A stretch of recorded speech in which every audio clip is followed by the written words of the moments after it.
Well, I'm just having too much fun. These are conversations about deepening your entrepreneurial journey, to build depth in your business. And we've just come off a conversation where I was talking about the money. Like, how do you get paid and whether you build hourly or contract. And I talked about my preference for contract work because it's just so much more profitable for our business than just doing hourly. Hourly had its benefits, it was comfortable, but there were some things that just that evolved over the years. Let me see that if you were attentive to your business, you can really develop a great business in contracting. And it really, contracting is one of these great things that when you contract something like, I will do it for exactly this much money, it actually rewards innovation. The other side of that coin is that it penalizes your ego. Because if you walk in and go, oh yeah, I got this, I'll do it for this much money, and yeah, and you end up getting caught because you didn't put the time in to understand the project, you didn't understand the client, you didn't communicate effectively, it can cost you money too. And there's lots of examples of even big contractors that lose their way, go broke, struggle with projects, lose money to the tunes of hundreds of thousands of dollars and millions even. Like, you don't want to be in that position. But if you're prudent and attentive, you can do great business and really take your economics out of a fixed hourly sum and do it in a way that rewards you. And you make a lot more money than industry averages and continue to grow your business that way. And oftentimes your relationship with your client improves because they know exactly what they're getting charged. Thinking about my accountant every year, it's like, I know the fee, it's expensive, and I don't know how long it's going to take, and I'm always surprised that it took that long and how much money it cost to do my accounting at the end of the year. And I've wished for years that they would go, Brandon, for your company, it'll be this much money at the end of the year. Count on it. You can put it in, I can bank on it, whatever. They never do that. And it's just I always feel that tension. So don't be that in the marketplace is really what I'm trying to say. We talked about hybrid examples where, moving from contracting as much of the project as possible and then using hourly work to fill in the gaps in either the high-risk parts of the project, the parts you understand, or the parts that you don't control. And time sensitivity is the part that you want to control. General contractors and even engineers can really slow down your project because their timelines are often what they have in their mind. And I've discovered most business folks don't prioritize time. They prioritize money. And they just want to do it slow and cheap, thinking that slow is cheap. And it's not. Slow is expensive. Because humans, there's a cost. There's a cost to having a human in a desk or human on site, and there's also an opportunity cost. If it takes you 3 weeks to do something that you could have done in 2 weeks, well, that's a week of opportunity cost. You could be doing something else and getting paid for that. Questions to ask yourself if you are doing a contract is like, do you understand the work to be done? If I'm setting off on, do I do contract work or do I do hourly? I have to ask myself, do I understand what the client's asking me to do? Do I understand what the specification sheet requires? Do I understand the timeline that this should take, like industry reasonable timeline? Do I understand the risk factors? Like probably one of the biggest thing is when you start to understand where the risks are. And I use my own method of is green, low risk, circle of competence is in my circle of competence. Yellow is on the periphery of my circle of competence. It's like if you can paint with acrylic paint, painting with oil paint is pretty green because the mechanics are the same, but the dry time is much, much slower. And I know a guy that was airless spray painting, and he didn't clue into the fact that he was painting oil and the wind was taking the paint around the corner of the house that he was painting, and he ended up painting most of the cars with the overspray because the wind would carry it around and down the street. He painted most of the cars on the street with overspray, and it cost him thousands of bucks in detailing, because if he was painting with acrylic paint, you're spraying, you're this close to the wall and you're spraying, and anything that the wind carries away dries as vapor into basically latex dust, within seconds. Especially in the summer. So, if there was overspray, it was and it would go away. But oil paint, it's like hours to dry regardless. So it can travel a kilometer and land on somebody's windshield or their hot Corvette. And anyways, so that would be an example of a yellow activity. You understand the mechanics. You need to consider some other factors because it's not the same thing. But if you're going to be asked to do epoxy, which, requires special mixing equipment and cures in 15 minutes and trowel and squeegee and, like all these things, that would be in the red category. Doesn't mean you can't do it if it's in the red category. It just means you need to take extra steps to deepen your understanding of the variables and accept that risk, or don't accept that risk and say no to that project if you're not ready. Because if you understand what the risks are, for example, overspray, you can put up extra shielding. You're going to have to quote for that extra shielding or have an extra guy there, put up a tarp, time to prep, whatever you need to do, or do it at off hours, things like that, boom lifts as distinct from ladders. You just need to quote those in to cover your bases on the yellow project, on a project that contains yellow elements. And if it's red, you just need to know that this could be a learning curve. And if I'm stepping into a project that's red, in terms of like risky, I've never done this before, I accept the fact that this probably won't be my highest margin project. It'll be something I want to do. There was a time that I wanted to get into epoxy and polyurethane coatings. So I did. And I just intentionally went slow. I didn't try to take a 3-week project and do it in 2 weeks. I tried to take a 3-week project and do it inside of 3 weeks and take all the necessary precautions and do things step by step. And I was slower than I was eventually going to be. But I was thorough and I learned the process, learned the parameters. I did smaller sections of epoxy floor rather than stretching, see if we can get it all done and having the last third cure off in the pot. That just didn't work. So these are examples just that I took. So then, if you understand what the risks are, like for example, in epoxy, things curing too quickly or running out of equipment or your equipment getting like wrecked because epoxy wrecks it all. So you actually need multiples of equipment because the equipment goes essentially in the garbage at the end of it. Just then quote accordingly and go slow. Recognize the learning and then honor the learning opportunity and step into it consciously. Don't be afraid, grow and innovate. Just be prudent. And then this is there could be a problem here. Is one recognition of being able to identify whether or not this project is green, whether it's yellow or red, or what the red elements of this project are. But then ask yourself this: what do I need to do if the bad thing happens? If you identify it. So last week we were doing a house and there was shoring, and we had to actually shore up inside and outside and take out the load-bearing wall and dismantle parts of the house. And it's like this complicated thing. And if we get this wrong, the house collapses. So we should ask ourselves, if the house settles, creaks, moves, what are we going to do? What's our backup plan to address the risk that might happen? Now, we were very prudent to ensure that risk didn't transpire. We went overkill on our supports and bracing to mitigate that high risk 6 hours for the project where everything was exposed and standing on stilts.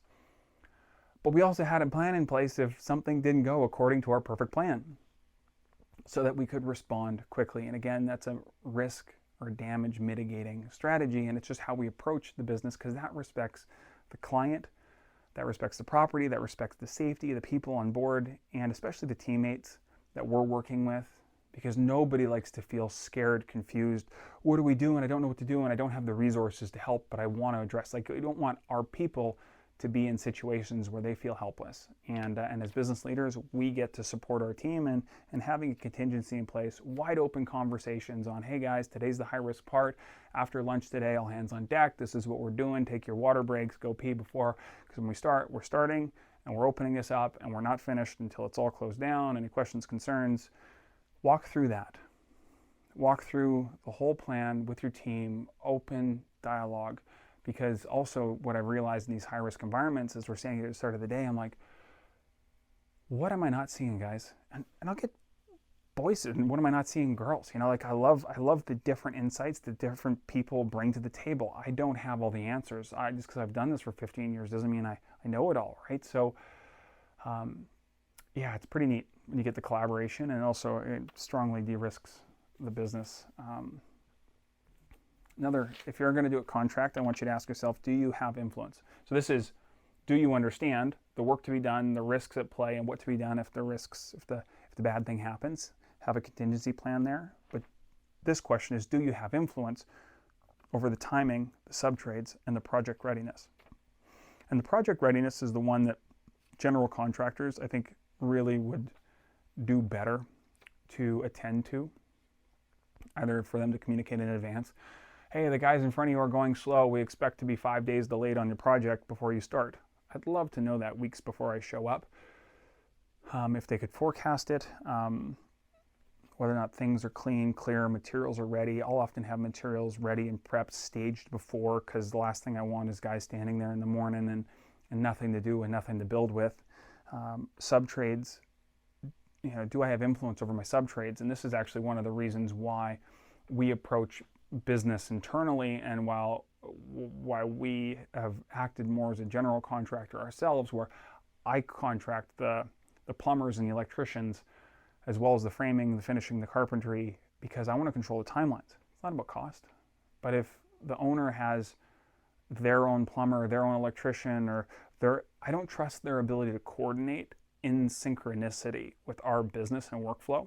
And I know that our workflow is fast, and I want that line of communication to be open between me and the subtrades, because first of all, I need to understand clearly what they expect of me so that they experience the benefit of a ready project. When they show up, it should be ready for them so that they can efficiently get done their work and essentially move on and get out of the way so we can keep going, and respect, because they're like, wow, that went really smoothly, and they felt respected and they were profitable, and guess what, they want to come back, and when I need them promptly, I'm at the front of the line, because I also pay them right after the work's done. All they got to do is complete their work to the expectations of the client, the engineer, do a good job, leave it clean, and they're paid. Like, that's it. I don't drag out their payment 30, 60, 90 days like sometimes our clients do for us. Why? Because when I'm in a pinch, I want them to know they come to work on Monday, they send us their invoice on Tuesday, Wednesday they're paid. Like, there's no delay there, because these are people, they have businesses, and we're in reciprocity of respect with them. And if you have influence over the timing, I think it's probably the biggest factor in your success as a contractor, because your quoting is, I break all my quotes are down into 4 simple elements. There's a labor element, materials, equipment, subtrades. Subtrades that I just talked about, they're just how much does it cost for the plumber to come in addition to our scope, and we just plug that in. If you're a graphic designer, or if you front end and need a back end that you're subbing out, you just need to understand the back end's getting subbed out by somebody else and you're doing the front end, that's fine. If you're doing graphic design and website, okay, and you have somebody doing the type, the copy, then just you need to understand those people, but you also need to understand the chronology of the project and whether those people are working for you or whether they're working for the client, and the client and them can go back and forth several times before they ever get to you, and avoid that. Because it is hard for clients to wrap their mind around why downtime should be their expense, why liquidated damages should be their expense, the in-between of inspections or multiple iterations of project review should be a shared expense. Like, I'm not doing that for free, but they're like, yeah, but you're not building anything new. Okay, that's part of a successful project. So again, we've gotten really good at dialoguing up front so we don't have awkward conversations in the moment. But we've also got really good at organizing our projects so that we don't need to encounter those experiences. And that means bringing people internally so that we don't just control budgets, we control time. And make sure they're ready for us and make sure we're ready for them. And this exchange that goes when a whole bunch of people are working together collaboratively, I want to be at the hub of that. And because I think that's where again, our art, our magic of coordinating really comes alive. And it's not bureaucratic, it's not spreadsheet based, they don't have Microsoft project lining out schedules, Gantt charts don't work.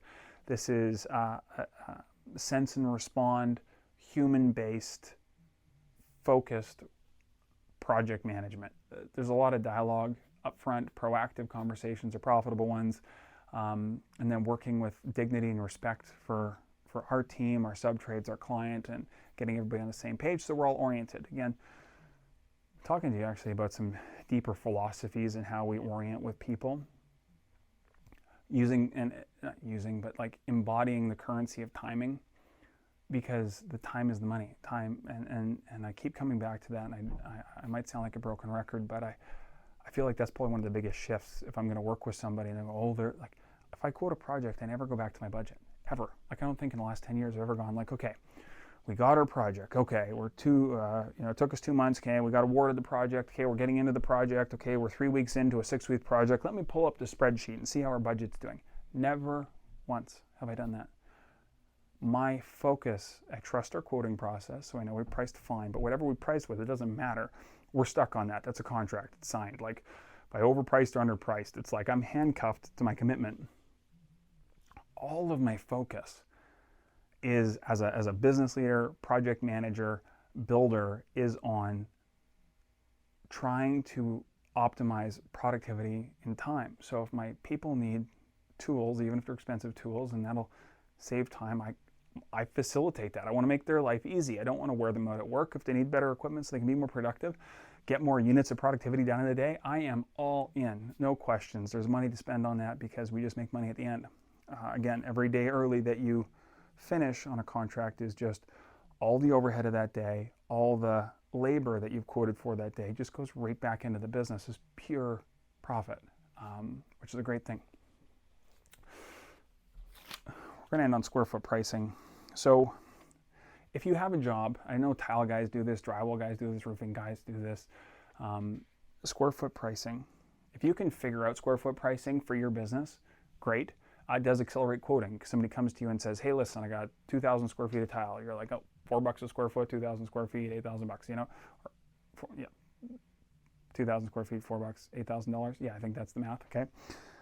You can get there quickly, which again helps drive down your time of quoting, because if you're doing mass quoting to get your hopper filled for your sales funnel, that's great. But it also makes you easily beatable, because if you're $4 a square foot for flooring, and tile's a lot more expensive than that, but I'm using easy numbers for my math on the moment here while I'm talking to video, it makes you easily beatable, because if $4 a square foot's what you are, $375 just beats you. They got the job. And so I try to avoid contexts like that where you don't really get to highlight your innovation or the value add that you bring. Like, we're always clean, we're always on time, we're super efficient, best quality, all these things. And in a square foot pricing, that often doesn't get to come through. It's a commodity, and the one that's got the lowest price wins. It does help, though, if you're able to come to a square foot price after the project is quoted. And I remember sometimes I was making a lot of money on a project because I was able to, we had to do some demolition on a section of wall because there was a rotten assembly, and I quoted it as it was out of town, like it was up at a ski hill, and we had some scaffolding, and there was complicated access, and so we set it all up, and it was, I'm going to say a $40,000 front entryway that we were demolishing, something like that. And when we got there, the engineer said, okay, I've taken this off, but I want you to take off this wall too. And I'm like, how do we charge them? Because I'm like, I don't want to go to my hourly rate method. I mean, I'm making really good money being up here driving. I got a whole crew, and we've got all this, and I do want profit on this, because that represents a sizable chunk of work, and I don't want to do it at a discount.